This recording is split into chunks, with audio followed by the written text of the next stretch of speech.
म्हणजे मलाही बोलताना निवांत वाटते, तुम्हाला बी ऐकताना निवांत वाटते. अधिकृत उमेदवार आदरणीय या तालुक्याचे माजी आमदार, आमचे सहकारी मित्र आणि ज्यांनी लोकसभेला स्वतः उमेदवार आहे असं समजून माझं उमेदवारासारखं काम केलं ते आदरणीय राहुल भैया मोठे साहेब यांच्या प्रचारार्थ आयोजित केलेल्या या सभेला मंचावर उपस्थित असलेले आमचे शिवसेनेचे ज्येष्ठ नेते आदरणीय शंकरतात्या बोरकर साहेब, या ठिकाणी मंचावर उपस्थित असलेले आणि निष्ठा काय असते, ज्या पद्धतीनं कैलासवासी ज्ञानेश्वर तात्या पाटील साहेबांनी स्वतःच्या खांद्यावरचा भगवा कधीही खाली उतरवू दिला नाही. अनेक संकट आली, अनेक वेळेस संघर्ष करायची वेळ आली. त्या संकटाच्या संघर्षाच्या काळात सुद्धा आपला पक्ष आणि आपली निष्ठा बाळासाहेबांच्या प्रती, उद्धव ठाकरे साहेबांच्या प्रती कधीही ढळू न देता शेवटचा श्वास सुद्धा त्याच भगव्याच्या शालीखाली घेतला. असे ज्ञानेश्वर तात्यांचे चिरंजीव आणि आपल्या वडिलांची परंपरा तितक्याच ताकदीनं पुढे नेणारे आमचे जिल्हा प्रमुख सन्माननीय रणजितजी ज्ञानेश्वर पाटील या ठिकाणी. खरं आता बाबा आले का नाही, येईलेत बाबा. आता बाबा आल्यावर बाबांचा प्रवेश ज्या दिवशी रात्री उद्धवजी ठाकरे साहेबांच्या हस्ते झाला, मला वाटतं ती प्रवेश झाल्याच्या नंतर आता ह्या मतदारसंघात काय होणार आहे ही काय सांगायची काय आवश्यकता राहिली का? आता ज्यांच्या प्रवेशानं राहुल भैयांच्या विजयावर त्या ठिकाणी शिक्कामोर्तब झालंय असे प्रशांत बाबा चेडे साहेब, मंचावर उपस्थित असलेल्या सगळ्याच मान्यवरांची मी क्षमा मागतो आणि आपल्या सर्वांचाच नामोल्लेख आदरणीय चलतंय काय अडचण नाही. थोडे मालक, सर्व आदरणीय व्यासपीठ आणि व्यासपीठाच्या समोर उपस्थित असलेले या भागातील सर्व वडीलधारी मंडळी, तरुण मित्र, जिथपर्यंत माझा आवाज जातोय तिथपर्यंत घराघरातून ऐकणाऱ्या माझ्या माता भगिनी आणि बंधूंनो, सगळ्यात पहिल्यांदा मला तुमचं मनापासून आभार व्यक्त करायचे, ऋण व्यक्त करायचे. आभार आणि ऋण याकरता की 19 ते 24 तुमच्या सगळ्यांच्या आशीर्वादानं देशाच्या लोकसभेत तुमचा खासदार म्हणून त्या ठिकाणी मला काम करण्याची संधी आपण दिली. आणि 19 ते 24 मध्ये जवळपास पहिली 2.5 वर्ष प्रचंड प्रमाणात सासुरवासच होता आपल्याला. कोण म्हणायचं मोदीमुळे आलं, कोण म्हणायचं बेरोजगार आमदाराला मी काय केलं, सांगा की खासदार केलं. मी आपलं आता नवीन सासुरवास चालू आहे म्हणलं शांत बसू, कशाला आपण काय बोलायचंय कुणाला. शेवटी काळ आणि वेळ ठरवल, लोक मतदानातून दाखवतील, आपण वाट बघू म्हणलं मतदानाच्या निर्णयाची, प्रक्रियेची. मला त्यांना सांगावं वाटतंय की बाबा, ज्या वेळेस ह्या राजकीय क्षेत्रावर नरेंद्र मोदी साहेबांचं कुठं नाव नव्हतं, ज्या वेळेस ह्या राजकारणामध्ये मोदींचा राजकीय उदय झाला नव्हता, त्यावेळेस हिंदुराय सम्राट शिवसेना प्रमुख बाळासाहेब ठाकरे नावाचं वादळ आणि ज्या वादळानं या धाराशिव लोकसभा मतदारसंघात घडवलेले कडवट सैनिक यांच्या ताकदीवर कल्पनाताई नरहिरे आणि शिवाजी बापू कांबळे यांना खासदार करायचं काम त्या ठिकाणी बाळासाहेबांनी आणि उद्धव साहेबांनी केलं का नाही हो? आज त्यांना मला सांगायचंय, विनंती करत होतो की बाबा असं असं झालं, पण ती काय ऐकायला तयार नव्हतं. मोदीमुळे आलं, मोदीमुळे आलं, मोदीमुळे आलं. मग देवाच्या पाया पडून मी म्हणायचं एवढंच की बाबा रे, आता मोदी बरोबर असताना जेवढ्या मतांना आलतो त्याच्यापेक्षा एक काहून आपण आगाव मत मोदी विरोधात असताना आलो तर मग मला लोकांना सांगता येईल की बाबा आपण नेमकं कोण कोणामुळे आलंय की. प्रार्थना करत होतो, विनंती करत होतो. आणि ती संधी परमेश्वरानं 2024ला त्या ठिकाणी आयती साधून दिली. मोदी विरोधात आपल्यातलेच गद्दारी करून 40 लोक सुरत मार्गे गुवाहाटीला पालथे पडले होते, ते विरोधात, ज्याच्यामुळे एक संविधानिक सरकार त्या ठिकाणी तयार झालं होतं. 1 मुख्यमंत्री 2 उपमुख्यमंत्री, ते विरोधात. या मतदारसंघामधले 6 पैकी 5 आमदार विरोधात. पैशाची अतिवृष्टी होती, तुम्हाला माहिती आहे. तुमच्याकडच्या प्रत्येकाच्या गावात 10-10, 5-5, 15-15 लाख रुपये वाटण्यात आले होते. खरं का खोटं सांगायलोय? पैशाची ताकद एकीकडं, सत्तेची ताकद एकीकडं, एवढं सगळं असताना सुद्धा इथल्या प्रामाणिक आणि बहादर मतदारांनी ओमराजेला 5 वर्षाच्या कामावर विश्वास ठेवून, बाळासाहेबांवर विश्वास ठेवून, महाविकास आघाडीच्या नेते मंडळीवर विश्वास ठेवून जितक्या मतानं मी मोदी बरोबर असताना आलो होतो त्याच्या दुप्पट म्हणजे तिप्पट मतानं मला त्या ठिकाणी लीड देऊन या देशाच्या लोकसभेत पाठवलं. त्यांच्या शब्दात सांगायचं झालं तर मोदी साहेब जेवढ्या मतानं खासदार झाले त्याच्यापेक्षा दुप्पट मतानं खासदार करायचं काम बाजवानं तुमच्या सगळ्याच्या आशीर्वादानं त्या ठिकाणी झालं. दुसरं, बेरोजगार आमदाराला मी काय केलं? खासदार. कोण म्हणतो तुम्हाला माहिती आहे का? नाव सांगायची गरज नाही. आता मी ज्यावेळेस आमदार होतो त्यावेळेस तुम्ही कुठं ग्रामपंचायतचे सदस्य होता का ती तरी विचारा. गाडी कुठशी काय लावली तिथेच ना? बरं बरं चाल. तुम्ही माझ्या सोबत होता तेव्हा भूमपरंडा वाशीची लीड किती होती? 20,000. आणि तुम्ही माझ्या विरोधात असताना आता भूमपरंडा वाशीची लीड किती आहे? किती आहे? 81,000. तर आता कुणामुळं कोण आमदार झालं, कुणामुळं कोण खासदार झालं, मला वाटतं ह्याचा निकाल तुम्हीच दाखवलाय. आता अजून नवीन काय सांगायचं आपण?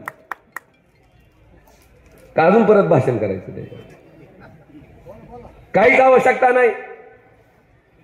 मला या ठिकाणी खरंच भैया तुम्ही नशिबानो, मी वैशालीताईंना बघतोय.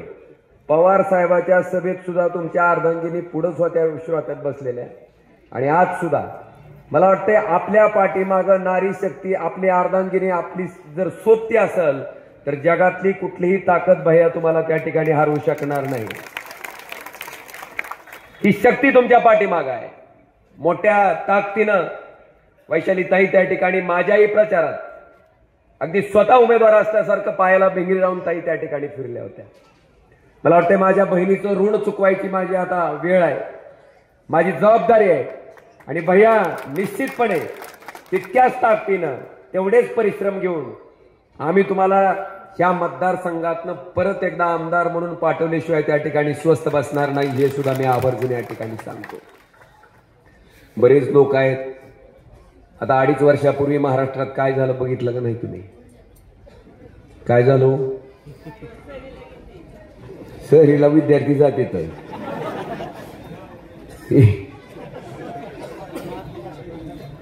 त्यांचे वाक्य एक एक एवढे ऐकण्यासारखे आहेत, कमालच आहे. तवा म्हणले आम्हाला हिंदुत्व जपायचंय म्हणून आम्ही तिकडे चाललो सुरत मार्गे गुवाहाटीला. कोण म्हणलं अजित दादा जर आमच्या सोबत राहिले आणि असंच सरकार चालत राहिलं तर आमचं काही निवडून यायचं खरंच नाही म्हणून आम्ही तिकडे चाललो. ऐकलं का नाही तुम्ही? कशी टळा टळा टळा टळा बोलत होती. काय काय जण तर म्हणले मला काहीच माहित नव्हतं, अदरवाईज कैलास पाटलांनी मला घेऊन गेले म्हणजे. आता ह्यांना का वाटा लावायला गेलते काय? मला काहीच माहित नव्हतं म्हणले, म्हणून मी इथं आलोय. त्यावेळेस ऐकलं का नाही त्यांचं तिथून गुवाहाटीतली क्लिप? जाहीर लाईव्ह करून सांगितलंय. आणि आता सरकारमध्ये मंत्री झाल्याच्या नंतर त्यांच्या तोंडचे वाक्य आहेत भैया, की ज्या बाळासाहेबांनी, ज्या उद्धव साहेबांनी रिक्षावाल्याला, पानटपरीवाल्याला, ज्याच्या घरात साधा कोण ग्रामपंचायतचा सदस्य नव्हत्या अशा माणसाला, ज्याची राजकीय ओळख नव्हती अशा माणसाला आमदार केलं, खासदार केलं, मंत्री केलं, मुख्यमंत्री केलं, सभापती केलं लोकसभेचा. त्या बाळासाहेबांचे चिरंजीव म्हणजेच उद्धवजी ठाकरे साहेब पहिल्यांदाच मुख्यमंत्री झालते. अरे उद्धव साहेबांना मुख्यमंत्री व्हायचं असतं तर 14 झाले असते, बाळासाहेब हयात असताना झाले असते. कधी झालं नाही. पदाचा मोह बाळासाहेबांना नव्हता, ना उद्धव साहेबांना नव्हता. ज्या बाळासाहेबांच्या आशीर्वादानं आपल्याला सगळं भोगायला मिळालं, त्याच बाळासाहेबांचे चिरंजीव मुख्यमंत्र्याच्या खुर्चीवर असताना त्यांच्या पाठीत खंजीर खुपसून ज्या पद्धतीनं मुख्यमंत्री पदावरून त्यांना खाली ओढायचं काम झालं, ते झाल्याच्या नंतर हे मंत्री झाले आणि मंत्री झाल्यावरचं त्यांचं वाक्य आहे, काय वाक्य आहे? ही सरकार पाडण्यासाठी मी किती बैठका घेतल्या.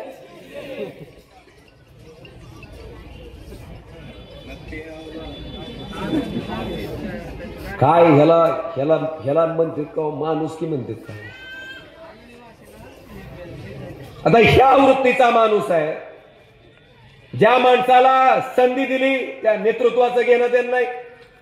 जे मतदान तुम्ही टाकलं त्या मताशी घेणं देणं नाही. फक्त एकच भाषा यांना कळती, कोणची? फक्त पैसे. ती म्हणजे राजा आणि आपण इथं बसलेली सगळे गुलाम. काय भाषेत बोललं जात आहे मी सांगायची गरज नाही, तुम्ही बघितलंय जवळून.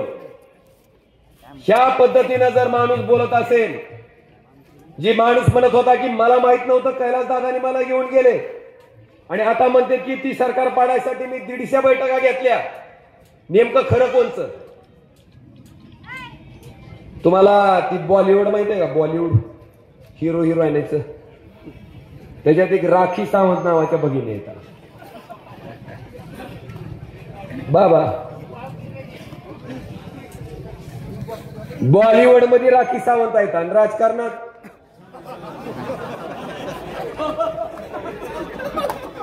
लय हसलं गड्या मोठ्या नाही. ती आणि ही कवा काय बोलल ह्या दोघाचा बी नेम नाही. तुम्हाला सांगतो काही सांगता येत नाही. कवा काय बोलतील ती, कवा काय सांगतील ती. अशी अवस्था आहे आपल्या त्या नेतृत्वाची. मला ज्ञानेश्वर तात्याच्या आठवण येते आज सुद्धा. अरे ज्या तात्यांनी स्वतःच्या भावाला टाळून तुमच्या पुतण्याला उमेदवारी दिली, निवडून आणलं, सभापती केलं, उपाध्यक्ष केलं, स्वतःची आमदारकी तुम्हाला बहाल केली, सगळी पदं दिली आणि असं असताना ते ताते आजारी असताना त्यांचं खच्चीकरण करण्यासाठी तुम्ही ज्यावेळेस तात्या आजारी होते तेव्हा ह्या माणसाच्या तोंडचे वाक्य होते की मी मदत केली म्हणून बरोबर आहे, नाहीतर फोटोला हार घालायची पाळी आली असते. ऐकलं का नाही? ही कसली मानसिकता आहे, ही कसली नीतिमत्ता आहे, कसली सडकी बुद्धी आहे. मला वाटतं ह्या वृत्तीला गाडायचं काम उद्याच्या 20 तारखेला आपल्याला मताच्या माध्यमातून करायचंय बांधवांनो. आणि तात्या नेहमी म्हणायचे, माझ्या लोकसभेच्या प्रचारात कार्यरत असताना तात्या म्हणायचे की ह्यांना गुलाल बी आम्हीच लावलाय, बुक्का सुद्धा आम्ही लावल्याशिवाय स्वस्त बसणार नाही. हे तात्या तोंडाचे वाक्य आहेत, माझे नाहीत. बांधवांनो, ह्याचा विचार करणं तुम्ही गरजेचं आहे. आज मी बघतो ही सरकार महाराष्ट्रातलं सगळ्यात भ्रष्टाचारी सरकार आहे. प्रचंड भ्रष्टाचार आहे, हाय का नाही? तुम्हाला म्हणून तर खूनवर होती ह्याला लोकसभेला. एका गावात किती किती होतं? 15 लाख 20 लाख गावाचा आकार बघून. बारका असेल तर 5 लाख खुलवर. मोदी साहेब तुम्ही खाऊंगा ना खाणे दूंगा म्हणता, मग त्या निवडणुकीमध्ये एका एका गावात 20-20 लाख रुपये कुठून दिले? हा प्रश्न सामान्य माणसानं त्या नेतृत्वाला विचारणं गरजेचं आहे का नाही? जर 20-20 लाख रुपये 25-25 लाख रुपये एका गावात आमच्या विरोधात मतदान टाकण्यासाठी तुम्ही जर माणसाला देत असाल तर खाऊंगा भी झूठ आहे, खाने न दूंगा भी झूठ आहे. तुम्ही हा लोकांचं भ्रष्टाचार करून ओरबाडलेला पैसा या ठिकाणी निवडणुकीत वाटतं, हे वास्तव आहे. आज सुद्धा बघा, आज कसं आहे, गाडीत बसायला पैसे आहेत, सभेला यायचे पैसे आहेत. परवा मी रॅलीतून त्यांच्याच आडवा आलतो.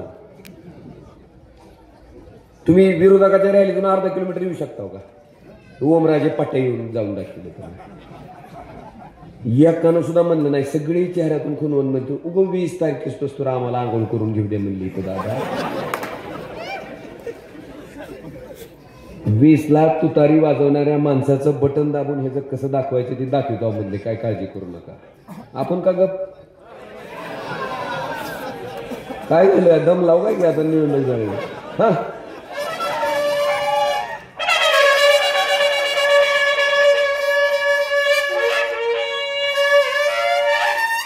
कसा आहे दणका सारखा अजितदादाची आठवण येत असेल तुम्हाला वाजी. पण पवार साहेबाची कमाल आहे काय चिन्ह हुडकून काढलंय लाजवाब चिन्ह आहे काय त्याला ताणच नाही लय जाहिरात करायची गरज नाही. मला वाटतं ती गाडायची आपल्याला. प्रत्येक आमदार बघा तुम्ही आता ह्या कोपऱ्यापासून चालू करू आपण. तुमच्यात किती हजार कोटीचा विकास आहे नाही खरेदी सांगा की एक कुठला तरी फिक्स करा नाहीतर आम्ही एका आकड्यावर लावायचं निघायचा दुसराच करू. 5,000 कोटीचा विकास. हिथून बार्शीला खाली उतरलं की तिथं 4,000 कोटीचा आहे. तिथून इकलते एक कैलास पाटील फक्त आमच्याकडे आहे पण पुढं तुळजापूरवाला तर लय खतरनाक आहे. ती बी असंच गोकत आहे 5,000 कोटी. तिकडे उमरगा लोहाऱ्यावाला थोडं जरा हलक्यात बोलते ती 1,800 कोटी म्हणते आणि तिकडं पुन्हा औषधाला ती फडणवीस ती बी असंच बोलते 4,000 कोटी. पण ही बघा ही कशी गंमत आहे. ही जी 6च्या 6 माझ्या तावडीत आहे त्याच्यातलं एक म्हणलं होतं मराठ्याला आरक्षणाची खात सुटली का. तुळजापूरचं म्हणलं होतं काळा दिवस आहे. अरे नालायका अंतरवाली सराटी जेव्हा आया बहिणीची डोकी फुटली रक्तबंबाळ झालं ती दिवस काळा दिवस नव्हता. पण मनोज दादा तुम्हाला त्या ठिकाणी फडणवीसवर बोलले जणू आपल्या बापावर बोलल्यासारखं. तुम्ही जर त्या ठिकाणी काळा दिवस म्हणत असाल आणि तिसरं तिकडं आहे औषध ती म्हणतं SITची चौकशी लावा. कुठली मराठा आंदोलनाची बाकीची बाका वाजत होती. ही सगळीच्या सगळी घेरायचे बांधवानो 20 तारखेला ह्यांचा सुपडा बघा देवानं माझ्याच तावडीत आणून सोडली.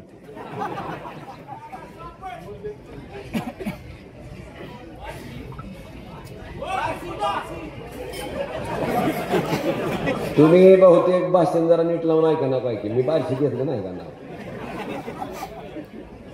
ती तर काय म्हणतंय सोयाबीनचा भाव महत्वाचा नाही दुधाचा भाव महत्वाचा नाही काय आरक्षण महत्वाचं नाही काय महत्वाचं आहे देशप्रेम.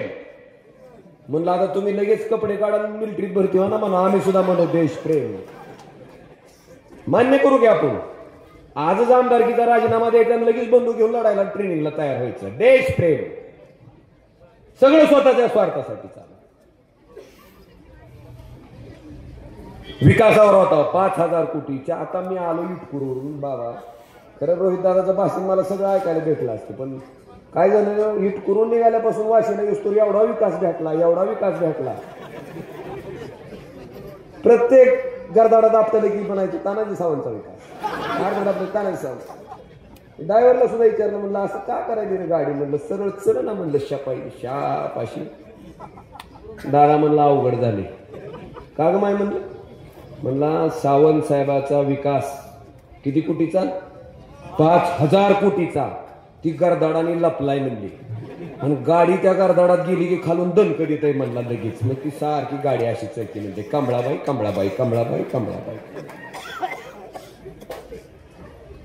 हाय का नाही अशी अवस्था का मी दाबड सांगलं आता चला आपण जाऊ माघारी सभा संपल्यावर जाऊ त्या रस्त्याला. ही विकासाची पद्धत. बरं विकास कुणाच्या पैशातून आहे एकदम करेक्ट आहे. कसं कारण शेतकरी जी ट्रॅक्टर विकत घेतोय त्याच्यावर 18% GST आहे. किती 18%. आणि जर हेलिकॉप्टर घ्यायला गेला तर किती आहे 5% आहे. मोदी साहेबाचं एकदम बरोबर आहे. कसं हेलिकॉप्टरला जर 18% GST लावली काय हेलिकॉप्टरला जर 18% GST लावली तर हेलिकॉप्टर घेणारा माणूस झाड बघून दाव बघून फाशी घेईल पुन्हा जगणार कसं आहे ते पुन्हा. म्हणून हेलिकॉप्टरला जीएसटी लावलेली. जीएसटी कशाला आहे? कशाला आहे? किती टक्के? वाजवा टाळे अजून एकदा. बहिणीवर बहिणो वाजवा.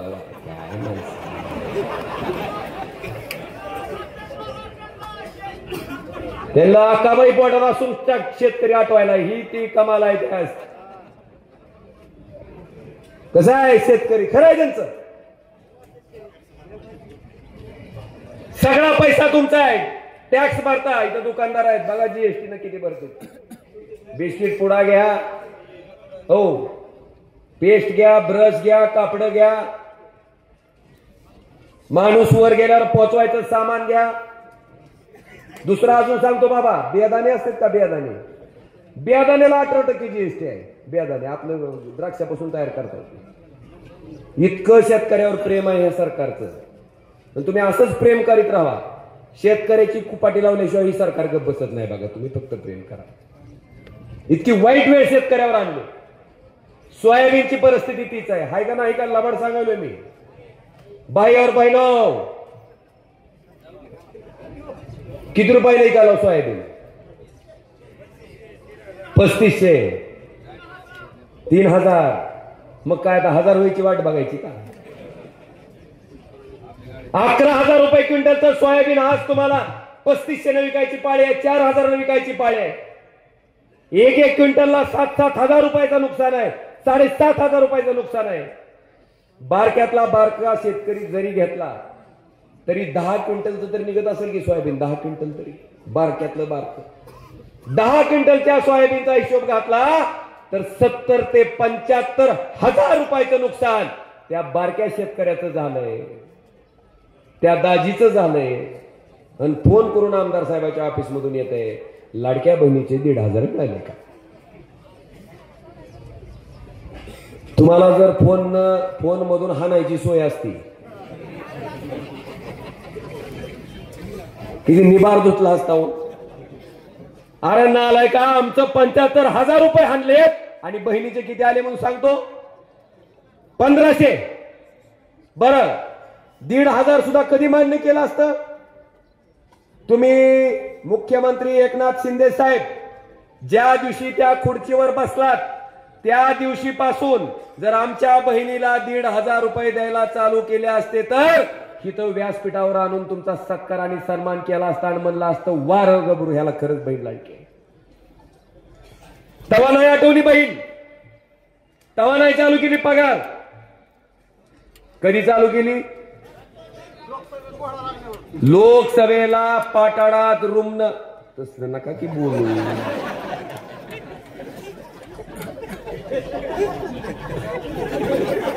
काय बोलचाल?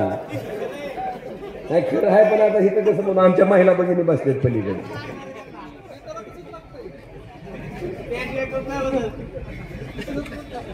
ही अवस्था आहे.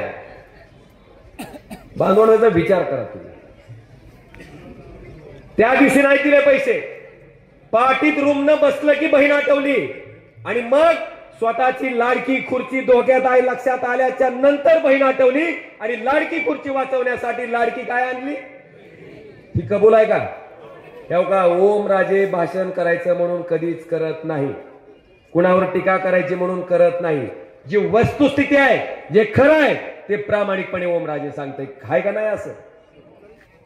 उद्धव ठाकरे साहेबांनी 2 लाख रुपयाची कर्जमाफी तुम्हाला दिली का नाही? फक्त 7 मंत्र्याचं मंत्रिमंडळ होतं. कुठली निवडणूक नव्हती, कुठल्या निवडणुकीचा निकाल नव्हता. पण 2 लाख रुपयाची कर्जमाफी त्या ठिकाणी उद्धव साहेबांनी एका अंगठ्यावर केली का नाही बांधवांनो? ही उद्धव साहेब मध्ये आणि ह्यांच्यामध्ये फरक आहे. आणि लाडक्या बहिणीचं बी तुंतुन वाजवायचं कारण नाही. तात्या, लाडक्या बहिणीचं बी तुंतुन वाजवायचं कारण नाही. कारण महाविकास आघाडीचं सरकार आल्यावर आमच्या लाडक्या बहिणीचं अनुदान 1,500 रुपये 3,000 रुपये करायचा निर्णय सुद्धा हे सरकार त्या ठिकाणी घेणार आहे. महाविकास आघाडी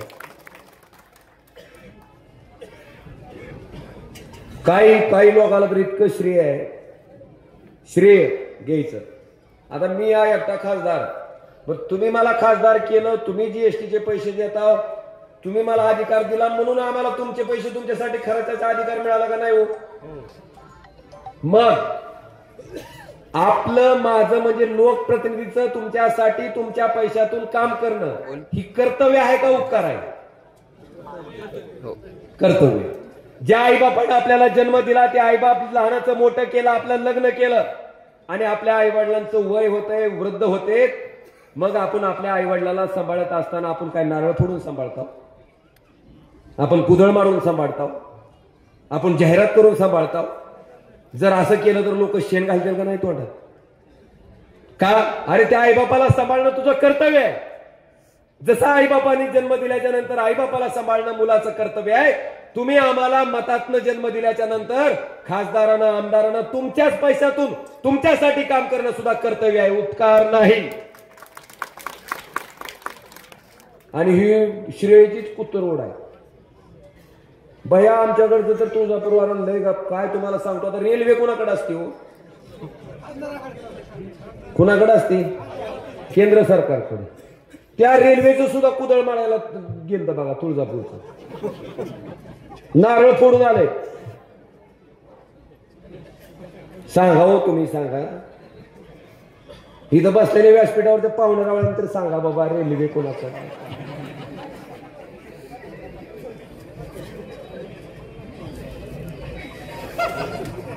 कळालं? नुसती कुत्तरोड आहे. मी केलंय, मी केलंय, मी केलंय. कर्तव्य आहे. ओमराजेनं नारळ फोडलेला आठवतंय का तुम्हाला? मी RDSS मधनं किती सबस्टेशन मंजूर केले सगळं आहे माझ्याकडे. प्रधानमंत्री ग्राम विकास योजनेत, प्रधानमंत्री ग्राम सडक योजनेतनं किती केलंय मला माहिती आहे. आपल्या अपंग बांधवासाठी आपण 6.5 कोटी रुपयाचं साहित्य वाटलंय. कधी उद्घाटन केलं? अरे आपलं कर्तव्य आहे ना. ह्या भावनेतनं बांधवानो करत आलो. आणि मला तुमच्या कळंब या ठिकाणी वाशी भूम परंडाच्या स्वाभिमानी जनतेला एक सांगायचं, तुम्ही निवडून दिलेलं नेतृत्व कसं आहे?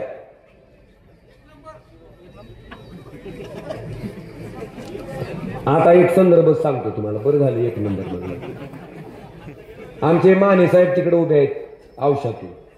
आणि तिथे उभा असताना मागच्या वेळेस काय झालं, माने साहेब 2 वेळेसचे आमदार, तरी ऐन टायमाला फडणवीस साहेबाच्या PA ला उमेदवारी दिली, अभिमन्यू पवार. मग माने साहेब बिचारा पक्षाची निष्ठ एकनिष्ठ केला, प्रचार सगळीकडे जाऊन निवडून आणलं. आणि निवडून आणल्यावर आता नेमकं माने साहेबाला तिकीट भेटलंय आणि कमळाबाईनं गद्दारी केल्यामुळे त्यांच्या विरुद्ध लढत आहे. मग माने साहेब गावात प्रचार करायला गेले रे गेले की लोक म्हणते तुम्हीच प्रचार केलता की, तुम्हीच प्रचार केलता की, तुम्हीच प्रचार. माने साहेब म्हणतो झक्क मारलो प्रचार केलो. पुन्हा माने साहेब पुढे म्हणते गाढवाचं पिल्लू बारीक होतं, गोड दिसलं, गोंडच दिसलं, गुटगुटीत दिसलं, म्हणून आम्ही घेऊन आलो. आणि गाढवाचं पिल्लू 5 वर्षात मोठं झालं. आणि जवा जवा लाता घालायला लागलं, जवा जवा लाता घालायला लागलं. मागच्या पायानं तर घालायला लागलं, पुढच्या पायानं बी घालायला लागलं. तेव्हा आमच्या लक्षात आलं की ही गाढव काय त्याचा मूळ गुणधर्म बदलत नाही. असं माने साहेब कुठं म्हणते औषध, त्याचा संदर्भ भूम परंडा वाशीमध्ये जोडायचा नाही.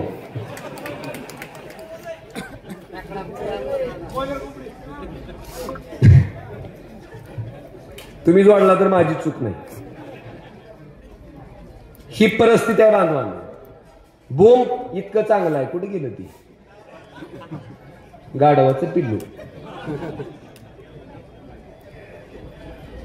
भूम परांडा वाशीच्या लोकांकडे पूर्ण महाराष्ट्राच्या नजर आहेत. का? त्याही वेळेस होत्या ओमराजे उभा होता त्यावेळेस. मला तुम्हाला विचारायचंय, आम्ही सुद्धा जर 50 खोके घेऊन लाचारी पत्करून तिकडे पालथं पडलो असतो तर इथं बसलेलं ती गुलाबी शर्ट वालेलं पोरग सुद्धा त्याचं नाक गळायले बघा, ती म्हणलं असतं हे गप खोक्यावाल्या.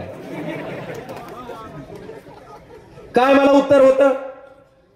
काय मला भाषण करता येत होतं? काय त्या पोराचं समाधान मी करू शकत होतो? नाही करू शकत. पण प्रामाणिकपणे इमानदारीनं त्याला लाट मारून थांबलोय. आज स्वाभिमानानं तुमच्या समोर ताट मानेनं बांधवानं मी बोलू शकतो.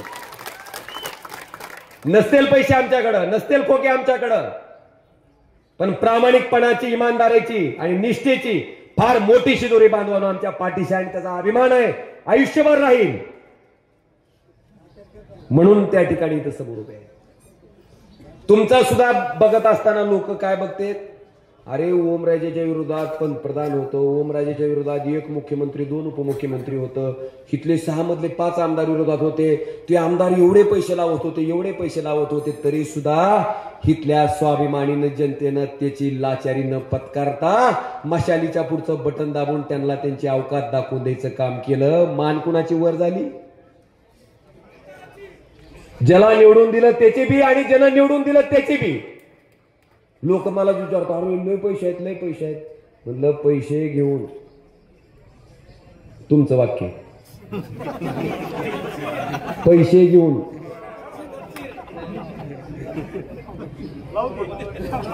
आता सुद्धा त्याच पैशाच्या ताकदीवर सगळं चालू आहे. तुमची मतं खरेदी करायचा प्रयत्न आहे, तुम्हाला लाचार करायचा प्रयत्न आहे. पण बांधवांनो, जेव्हा खपटाच्या आड जाचाल तेव्हा कुठला माईचा बाप कोण बघू शकत नाही तुमचं मतदान कुणाला येते. त्यावेळेस मात्र सत्सद विवेक बुद्धीनं शांत डोक्यानं विचार करा की ह्या पद्धतीची लाचारी स्वीकारून गुलामीचं जीवन जगायचंय का स्वाभिमानानं जशी मशाल पेटवली तशीच तुतारी वाजवायची, हे तुम्ही आता त्या ठिकाणी खपटाच्या आड गेल्यावर विचार करा.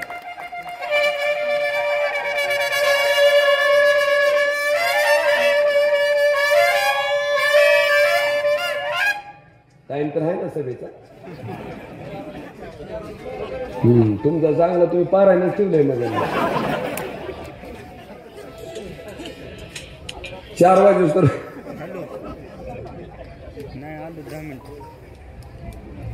हा विचार करावा लागणार आहे. दुधाच्या बाबतीत काय परिस्थिती आहे, सोयाबीनच्या बाबतीत काय परिस्थिती आहे आणि सरकार काय करायला लागले. बाबा आमच्याकडचं उदाहरण सांगतो. डीमार्ट तयार केले धाराशिवला, डीमार्ट. आणि धाराशिवला डीमार्ट झाल्यामुळे काय झालं, जी गावातले किराणा दुकानदार होते का बारके त्यांचं दिवाळीला 10-10 लाख रुपयाचा धंदा व्हायचा. किती? 10 लाख रुपयाचं सामान त्यांचं विक्री व्हायचं किराणा दुकानदाराचं. आमच्या बसली हिंगळजवाडी असल, गोरधनवाडी असल, तेर असल. डीमार्ट मुळे काय झालं, 1 लाख रुपयाचं सामान आणलं किराणा दुकानदारानं, 10,000 रुपये सुद्धा विक्री नाही. ही काय दर्शवतंय? सरकारला फक्त एकच डीमार्ट वाला मोठा करायचा आहे, सरकारला फक्त एकच अदानी मोठा करायचा आहे. बाकीचे शेकडो लाखो किराणा दुकानदार मातीत गेले तरी त्याचं घेणं देणं. ह्या पद्धतीनं सरकार चाललंय आणि तुम्ही आता त्या सरकारला विसर्जन द्यायचं, तुम्ही त्या सरकारला ब्रेक लावायची जबाबदारी कुणाची आहे आता? आणि बांधवांनो, मला अभिमान आहे की राहुल भैयानी, रणजित दादानी त्या ठिकाणी राहुल भैयांना तर एवढा संघर्ष होता, इतका पेच पडला होता, पण भैयांनी शरद पवार साहेबांची साथ त्या ठिकाणी संकटाच्या काळात सुद्धा सोडली नाही. कितीही मोठा संघर्ष करायची पाळी आली तर त्या संघर्षाची तयारी ठेवून, त्या संकटाची तयारी ठेवून भैया इमानदारीनं प्रामाणिकपणे शरदचंद्रजी पवार साहेबांच्या मागे उभा टाकायचं काम तुम्ही केलंय. तुमची इमानदारी, तुमचा प्रामाणिकपणा ही जनता 20 तारखेला तुतारी वाजवणाऱ्या माणसाच्या पुढचं बटन दाबून तुम्हाला त्या ठिकाणी विधानसभेत पाठवल्याशिवाय स्वस्थ बसणार नाही.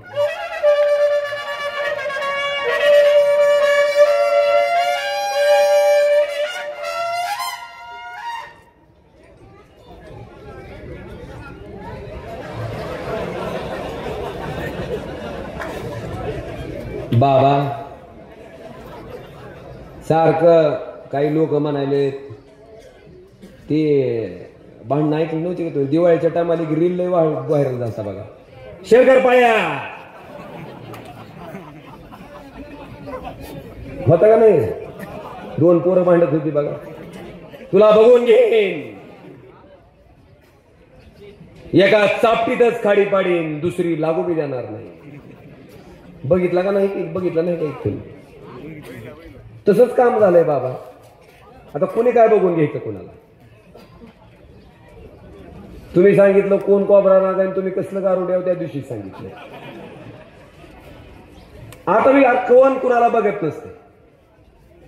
जन्म देणारा ती आहे, जगवणारा ती आहे आणि वेळ झाल्यावर वर बोलवणारा बी.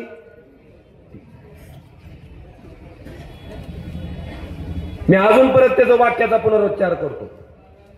जगी जीवनाचे सार जाणून घ्यावे सत्वर, जैसे ज्याचे कर्म तैसे फळ देतो रे.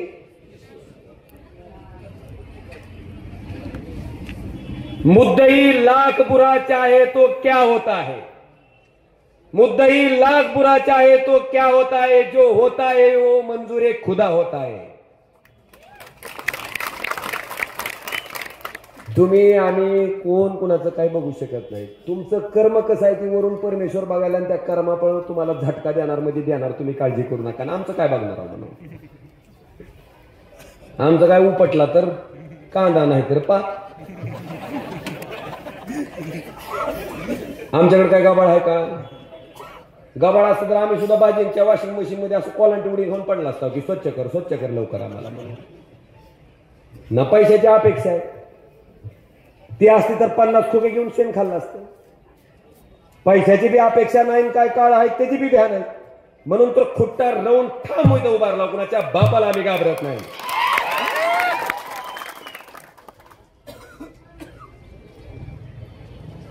कोण प्रामाणिक आहे, कोण लबाड आहे, काय काय जणाला तर आमच्याकडे त्याला उद्घाटन्या रोग झालाय आणि इथं मंत्री आहे. मंत्री म्हणजे तुम्ही भाषण ऐकलं नाही कुठलं? नाही नाही. हिथं एक जण उभारलं होतं आणि हिथं असं एक जण होतं.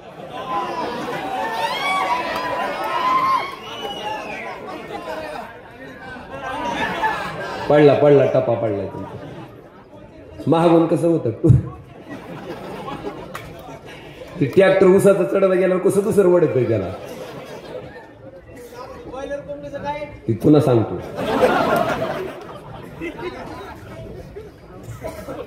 ती महागून चालू होतं. अजून आपल्या आईने काय केलं नाही. महाराष्ट्रासाठी मोठी योजना आणली. सदृढ बालक सदृढ महाराष्ट्र. बालक सदृढ दिसायली होती त्याच्यात. आखा महाराष्ट्र कुपोषित होता.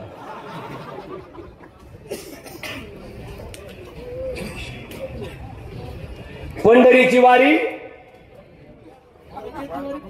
अरे तसं नव्हतं म्हणलं. तिसरंच बोललं होतं. चुकलं होतं ना. आता तुम्हाला सांगितलं मी चुकणारच नाही. तेवढं होऊन तर कुठं का बसतंय मागचं. त्याला काय म्हणतंय?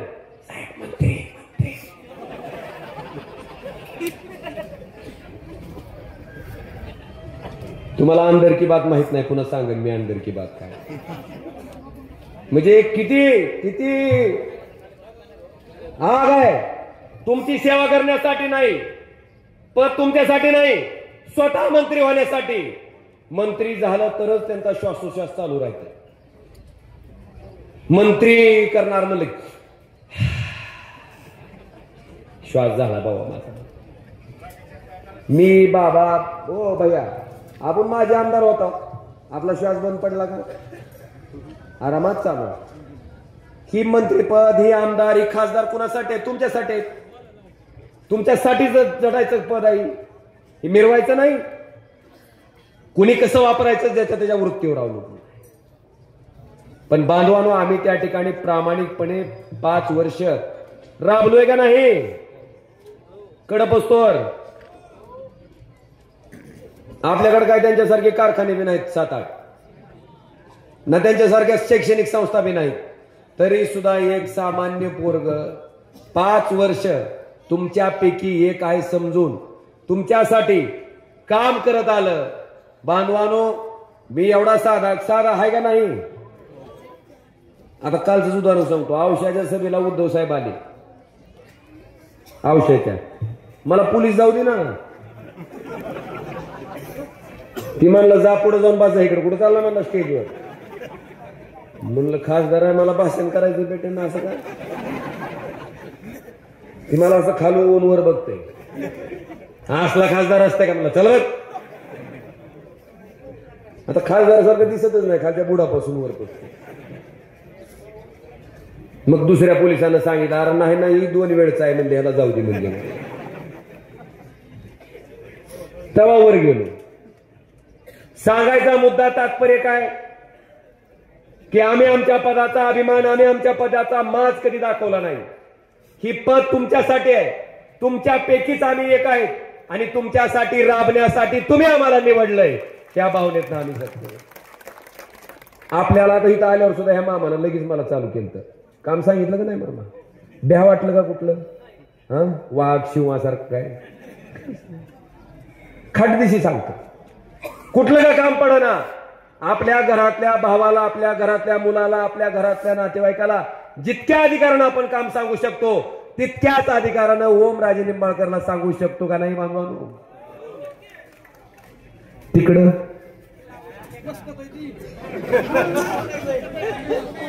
आता मला सांगा मी तरी थोडा कवा कवा चिडतो भयाचा हाय का कधी काय मग असा माणूस पाहिजे का तसा पाहिजे कसा पाहिजे तुम्ही ठरवा सांगा असं हा फक्त खोके आमच्याकडे नाहीत हा आज विषय कटाळा तर नाही ना आल्याला नाही नाही सुरू द्या म्हणा सुरू हा जाऊ दे ह्यांची बी इच्छा पूर्ण करू बांधवानो माझ्या विधानसभेच्या निवडणुकीत माझ्या वडिलांवर कैलासवासी पवनराजे निंबाळकर साहेबांवर बोललं गेलं रडून मत मागितले म्हणलं गेलं म्हणजे काय त्याला शेवटी त्यांच्या तोंडात काय वाक्य म्हणजे काय येणार काय कसं असते स्वतःचं वडील गेल्याच्या नंतर काय दुःख असतंय काय यातना असते मला वाटतं राहुल भाईला ओमराजेला रणजित पाटलाला माहिती आहे की वडील काय असते ज्याचे वडील गेलेत ना त्याला विचार काय पद्धत आहे बोलायची मी त्यांना एवढं सांगू इच्छितो आणि तुम्हालाही विचारायचंय मला कोंबडीचं अंड खातो का नाही कोणची म्हणतात त्याला बॉयलर का त्याला बाप असते का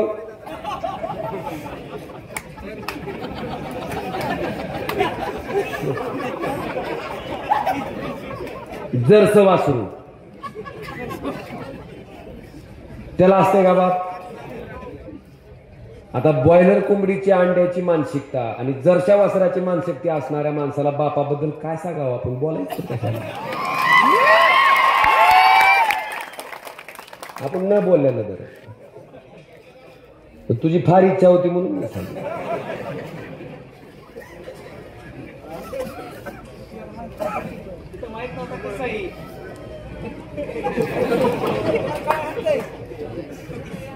बांधवानो मला तुमच्या सगळ्याला आता एक सांगायचं मोदी साहेबाचं आपल्यावर काय प्रेम आहे की बघा कांद्याला निर्यातीला परवानगी दिली ती लाल कांद्याला देत नाही कोणत्या कांद्याला देते पांढरा का गुजरातला होता वेदांता फॉक्सकॉन नावाचा प्रकल्प आपल्या महाराष्ट्रात यायला होता 2 लाख पोराला पुण्याला रोजगार मिळत होते न्याला कुठं 2 लाख पोराच्या रोजगाराच्या संधी बुडाल्या कुणाच्या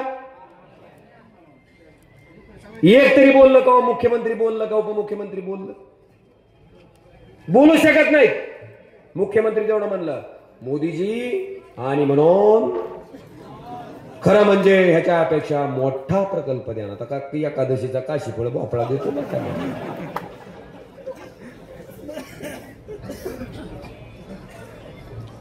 2 लाख पोराच्या नोकऱ्या जात होत्या लाल कांद्याला परवानगी मिळत नव्हती निर्यातीला तेव्हा एकही मुख्यमंत्री एकही उपमुख्यमंत्री मोदींना जाब विचारू शकला नाही बोलू शकला नाही का सगळे त्याचे लाजीम आहेत जर उद्धव ठाकरे मुख्यमंत्री असते तर मोदींना 2 लाख पोरांच्या नोकऱ्या जाऊ दिल्या असत्या गुजरातला ठरवा तुम्ही आता काय करायचं निर्णय तुमचा आहे की काय करायचंय आता या सरकारचं आणि भ्रष्टाचारानं तर इतकं पोकरलंय छत्रपती शिवाजी महाराजांचा उभा केलेला पुतळा सुद्धा ह्यांचा काय झाला हो कोसळला का नाही आता आपल्याकडं आपल्या बरेच शहरांनी पुतळे बघता कुठला वाऱ्यानं पडलेला ऐकलं का आणि म्हणून खरं म्हणजे वाऱ्यानं पडला कशानं रेमसो म्हणजे भ्रष्टाचार करायला शेण कुठं खावं मर्यादा राहिलेली नाही बांधवांनो आणि तुम्हाला विनंती करतो की आता अशा वाईट वृत्तीच्या कपटी कारस्थान जाऊ दे, सगळं सोडून द्या. देवेंद्र फडणवीसला तुम्हाला मुख्यमंत्री करायचंय का? बरं, करायचं असं तर करायचं नगे नगे. बाबा काय भैया काय वेळ आहे? देवेंद्र फडणवीस मराठवाड्यात एकाही ठिकाणी सभा नाही, एकाही ठिकाणी नाही.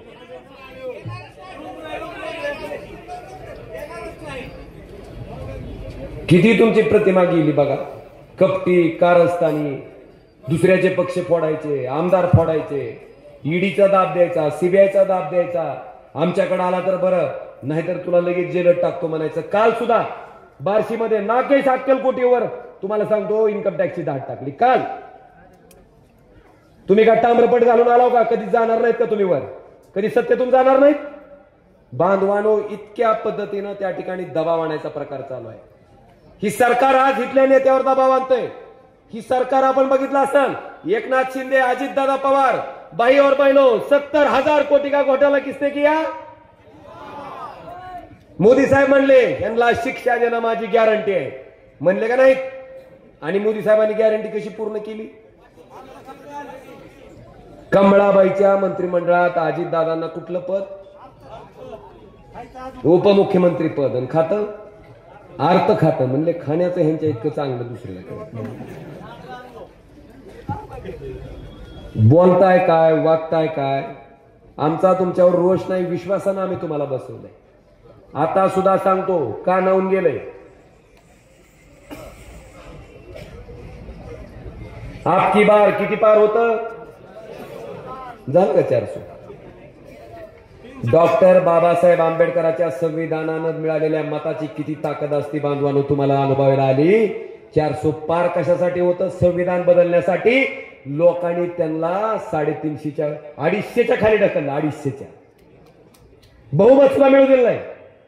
ही ताकद मला वाटते तुमची लोकमताची, आणि त्याचा सन्मान करणं आमची जबाबदारी. कुणाला सत्तेचा माज आलाय, कोण माज घेऊन वावरतोय, तुम्ही सगळेजण साक्षीदार आहेत. फार काही बोलणार नाही. तुम्हाला विनंती करतोय आता शेवटची मी, की आता उद्याच्या येणाऱ्या 19 तारखेला आपल्याला जे मतदान करायचंय, आपली टेस्टिंग असते. मी फुकट भाकर जिरवत नाहीतर बोलणार लय मोठ्यानं भाषण करतोय, खालची दोघ जण चर्चा करते. तुला कळालं का? नाही. चल 19 म्हणल्या उत्तर किती फास्ट आलं तुमचं? 20 तारीख पक्की लक्षात ठेवली आहे तुम्ही. पहिल्या पूर्ण भरलेल्या मशीनवर कितव्या नंबरला चिन्ह आहे? कितव्या नंबरला आहे? ज्या पद्धतीनं ओमराजे तुमच्याकडे राबण्यासाठी तयार आहे, त्याच पद्धतीनं भैयासारखा एक माणूस पाहिजे का नाही? महाविकास आघाडीचं सरकार का आणायचंय? रोहित भाईंनी सांगितलं का नाही? लाडक्या बहिणीचं मानधन 1,500 3,000 करण्यासाठी भैयाला मतदान. 3 लाख रुपयापर्यंत शेतकऱ्याचं सरसगट कर्ज माफ करण्यासाठी सरकार आणण्यासाठी महाविकास आघाडीचं भैयाला मतदान. तुमचा आरोग्य विमा, आता हे तुमचे आरोग्य मंत्री सांगतात भैया त्या कार्डची अशी अवस्था आहे, ती कार्ड घेऊन जर कुठल्या दवाखान्यात गेलं तर दवाखान्यातला डॉक्टर म्हणतोय ही ऑपरेशन बसत नाही, ही गोळी बसत नाही. मग टकोऱ्यात घालायचं का? माणूस विचार करीत असं राहिला, योजना बघून मी कसं काय आजारी पडलो नाही? आता आजार काय तुमचा सरकारची योजना बघून पडणार आहे का? आणि म्हणून भैयांना मतदान काय करायचंय तर 25 लाख रुपयाचा सगळ्या आजार कव्हर असणारा विमा त्या ठिकाणी महाविकास आघाडीचं सरकार त्या ठिकाणी देणार आहे. त्याच्यामुळे आता ह्यांच्या 1,500च्या पुंगीवर भुळू बहिणींना खास करून माझी विनंती, सांगा नीट. आता तेवढंच त्यांना आहे फक्त वाजवायला, दुसरं काही नाही. ही सगळी पंचसूत्री आहे बाजूला, आणि ही राबवायची असेल, ही अंमलबजावणी करायची असेल, आपल्याकडचं जंगलराज संपून जर एक सुसंस्कृत ज्या माणसानं ह्या भागात सिंचनाचं आपण बघितलं असेल, दुष्काळी तालुका म्हणवला जात होता, 25 लाख टन ऊसाचं उत्पादन त्या ठिकाणी कैलासवासी आमदार महारुद्र बाप्पा मोठे, कैलासवासी ज्ञानेश्वर दादा पाटील, आमदार राहुल भैया मोठे, ह्या सगळ्याच्या कार्यकर्तृत्वानं जर या ठिकाणी 25 लाख टन ऊसाचं उत्पादन होत असेल तर मला वाटतं हे जर श्रेय सुद्धा या ठिकाणी त्यांना देणं कुठतरी गरजेचं आहे बाबा. आणि जी पाणी आहे ती आपण जाणू जाणू बाया, हे दुसऱ्यानं किती बी हवेत फायटिंग आणली, नुसतं विकासदार पाणीदार म्हणायचं, प्रत्यक्षात अंमलबजावणी. आणि म्हणून बांधवांनो विनंती करतो, उद्याच्या 20 तारखेला रामकृष्ण हरी.